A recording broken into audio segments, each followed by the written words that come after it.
Hello students, this is a class for BA Part 3 English Literature. Today we will be doing a short poem, The Soldier, written by Rupert Brooke. I am Dr. Anil Dadij. If we talk about the poet himself has been a soldier and he has seen battlefields in action. He fought in World War I and he participated in Antwerp in 1914 as well as its retreat. As he awaited a new deployment in naval services, he wrote the short set of 1914 war sonnets, which concluded with the present poem which we will be reading today, The Soldier. The poem was written in 1914 and the poem became so famous, it became so popular that these lines are still used in military memorials today. When The Soldier was written, the bodies of servicemen were not regularly brought back to England, their homeland. Rather, they were buried nearby, wherever they died. In World War I, this produced a vast graveyard or graveyards of British soldiers in foreign fields. And this made Brooke to brood over the situation and to portray these graves as representing a piece of the world that will be forever England when a soldier of England is buried there. In this poem, religion, patriotism, and romanticism are central. Some people regard Brooke's this particular poem as among the last great ideals before the true horror of modern mechanized warfare that was made clear to the world during World War I. So by this time, a war and soldiering was considered the great ideal, and in this particular poem, the poet portrays a profound feeling of patriotic fervor of a soldier who expresses his gratitude for his motherland, his country, to shape him with all the amenities like air, water, food, education, and the civic sense that he developed there. In this manner, even dying for his country will be a thing of pride. Now, let us read the poem. It's a small sonnet. Let us see. If I should die, the poet in the very beginning gives a supposition that if I should die, think only this of me. As if writing an epitaph, as if writing a wish, as if writing a will, the poet says that only this of him should be thought when he is no more, when he dies in the war, when he is buried in a foreign country. What should be thought of him? That there is some corner of a foreign field that is forever England. When he is buried in a foreign place or in a foreign field, that particular portion, that particular corner will turn forever England. There shall be in that rich earth. This is beautiful to note that the earth is considered to be rich in general. The poet definitely feels that the dust of England, the earth of England is richer, but he nowhere belittles the rest of the earth. And therefore he says, there shall be in that rich earth a richer dust. And this richer dust means the body of the soldier, the body of the poet when he dies. And he considers his dust, his body, to be richer than the foreign country because he has died for his country. concealed. Concealed means hidden.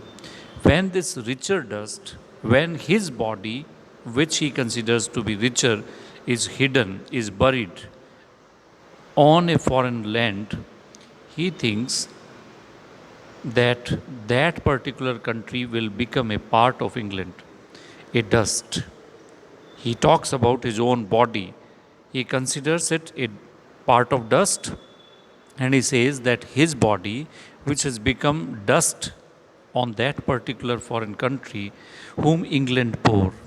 He talks about the feeling of gratitude in his heart for England. He says, the concealed dust, the richer dust, whom England bore. Bore means he was born here. He was born and brought up there. Whom England bore, England gave birth, shaped. England gave a shape to what he became. Made aware means educated. Gave once her flowers to love. England gave him an opportunity to love. And in love, the exchange of flowers. Once England gave him flowers to love, to exchange, to offer his feelings to his loved ones by gifting flowers. Her ways to roam.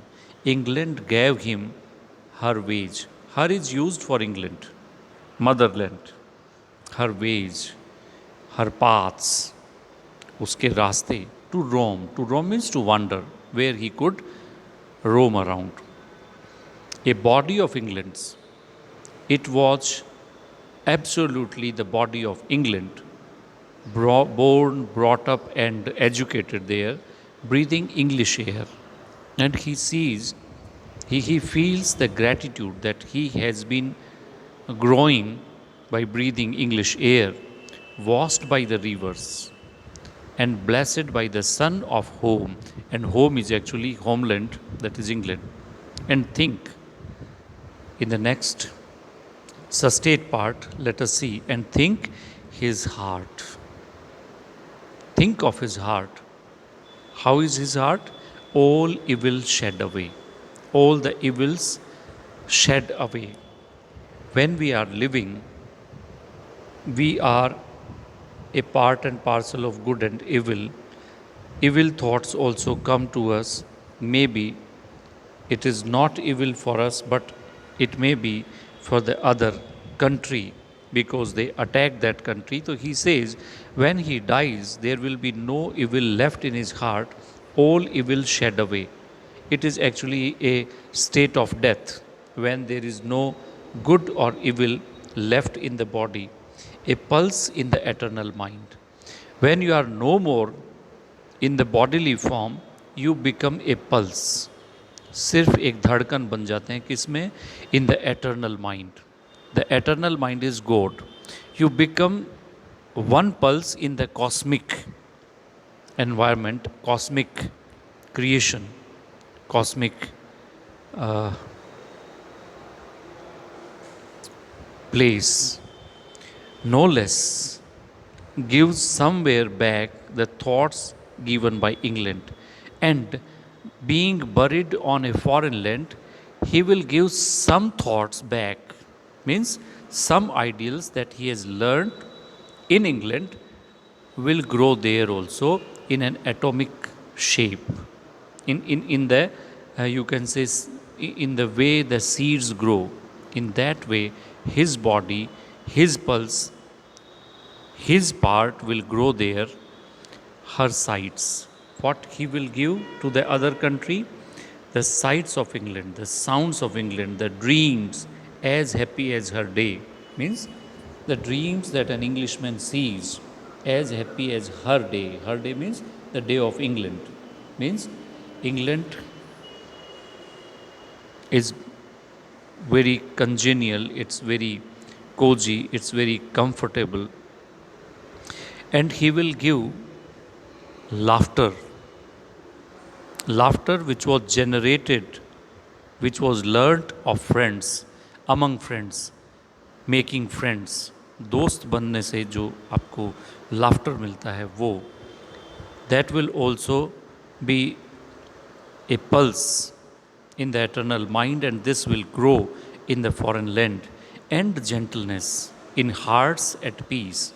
When the war will be over, when there will be peace, when the hearts will rest at peace under an English heaven, he supposes that even when he will die, he will win. England will win, and the place will come under the English heaven. So he says, under that English heaven, under that English empire, when there will be peace, all these virtues will bloom there, will develop there. All these gentle qualities will develop there. So that is the poem. The poem is full of patriotism. The poem is full of gratitude for one's native land. So that's it. Thank you.